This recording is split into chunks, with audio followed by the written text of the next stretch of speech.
Hey, this is Russ. Let's talk about when you would know when your knee is finally finished and done with. All right. At this point, I don't know because I'm not done. 21 months and I'm still dealing with it to a certain extent. Now, realistically, you know that I am more active now than I had been when we first started this whole mess. Okay. So you know that I'm on the e-bike literally every day. You can see I'm getting darker. Let me show you this. Look at that. Now, if you can't see the darkness in my tan of this part of my arm, something's wrong, okay? Look how light that is. Yeah, I'm getting darker because I'm more active. I'm outside literally every single day riding the bike unless it rains. Okay, today it's supposed to rain, but I got out there before it rained, okay? Hasn't rained yet. I'm still waiting for it. So what were we talking about? Okay, here's what we were talking about. How do you know when you're done? How do you know when the thing is totally finished? Okay. Now, when I look at my knee, I kind of say, well, I am a lot more active now than before. Am I done? I don't think I'm done. I mean, you know that I'm still going up and down stairs with a problem, right? If I was totally done, I should be able to go up and down those stairs with no cane. Okay, but I still use it because it does have an issue. When I wake up in the morning, my knee is still stiff. All right. Now, to be able to ride a bike, you have to have a decent amount of flexion, be able to rotate, right? I have that now, but I can't rotate easily right as I get on the bike. Okay. I have to ride it for a little while and then it kind of loosens it up and then I can start moving better. So I tend to use the throttle on my bike plus pedaling just to keep the bike level, right? I mean, you got to move forward in order to keep the bike from tipping and falling over, right? So I kind of do a combination of both until that knee has loosened up a little bit from the stiffness that it had from the night sleeping. Okay, because when you're sleeping at night, it's straight. I don't bend it in the middle of the night and stuff like that too much. I mean, I guess some people do, but it's usually straight, right? So that's the issue I have. So I would say when I can get up and move around without the stiffness going on, I don't know if that ever really happens. Most people say they're usually stiff, even though years have gone by. And I'm able to walk up and down stairs without the assistance of a cane, and I'm walking well, I would say that I'm probably done. What is the thing that you gauge for yourself that you feel that you're pretty much done? Or are we ever really done? Are we always dealing with it? Okay. So I'd like to hear your comments in the comment section below about this issue. When do you know when you're done? All right. Because I would tend to think I should be getting ready to be able to say I'm done. Okay. But I know I'm not because of that. Now, things are better, but not perfect. Okay. How do you know when you're done? How do you gauge that? All right.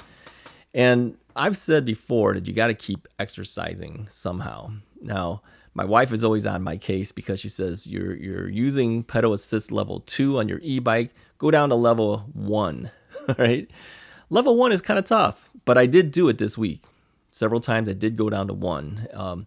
I can't go as fast, obviously, because you have to really pedal harder to get the bike to move. And this is a heavy bike. With all the stuff I have on my bike, my bike is at least 85 pounds. Okay, if I put my my chain and lock on the bike along with it, so I'm riding with that, I'm about 95 pounds on that bike. Okay, so that's kind of hard. Plus, I'm a heavy guy. Add it all together, it's not that easy to move that bike. So if you go to a assist level of 2, which is what I usually do, it's easier to pedal. She says go down to 1. All right. If you go down to 0, that means the motor's not doing anything for you, right? That would be near impossible. Even for guys that have good knees and good legs, that would be very hard to ride, okay? Because I've seen some channels where guys were forced to do it because maybe their motor died or whatever, and they had to ride it back home, and they're huffing and puffing at 0. So there's no way I could do 0. So she says, try 1. 1 brings me down to anywhere from 9 miles per hour to maybe 12 or 13 miles an hour. Okay. And you're working it, all right? You're pushing down harder. Okay, she says do that. You got to keep working. You got to keep using exercise, and I'm not doing it at that level yet because first off, I know that if I tire myself out too much because of heavy pedaling, if I have to stop and my bike leans towards the left side and I have to use my left leg to hold me up and hold the bike up, I'm falling down. Okay, that's how I fell the first time because I didn't have leg strength. Second time too, I was leaning towards the left, fell down again because I didn't have leg strength. So I tend not to do that because I'm afraid that what happens if I need that left leg again. So I don't over push myself there. And then she says, use your recumbent bike more. Okay, because you do have that. You're not on it. Yeah, that's true. I don't use it a whole lot now. Even just before the bike came in, I didn't use it a whole lot. She says get back on that and use that to exercise it. We tend to get lazy in our exercising. I tell you guys all the time, exercise it, keep it going, do it. And I am keeping my leg moving. I'm just not doing every exercise. Okay, like I'm not on the recumbent bike. I know I need to get back on it. I do the bending all the time on the stairs. Whenever I get a chance and remember to do it, I will do the bend, the deep knee bend on the stairs. And I always do my extension. Literally daily, I'm doing the extension. And that's only because I wanted that 0 degrees. That was the one thing that was holding me back more than anything else was I didn't have good extension. I've never had good extension from the start. And then finally now I can claim 0 degrees, but I still keep my leg up there to keep it there. Now, I heard somewhere, somebody said that on your extension, once you hit your 0 degrees, it's not going backwards. I don't know if that for a fact, okay? But somewhere along the line, I remember reading that somewhere that they said that the extension doesn't revert backwards. I don't know. Is that true? Let me know if you know if it's true or not.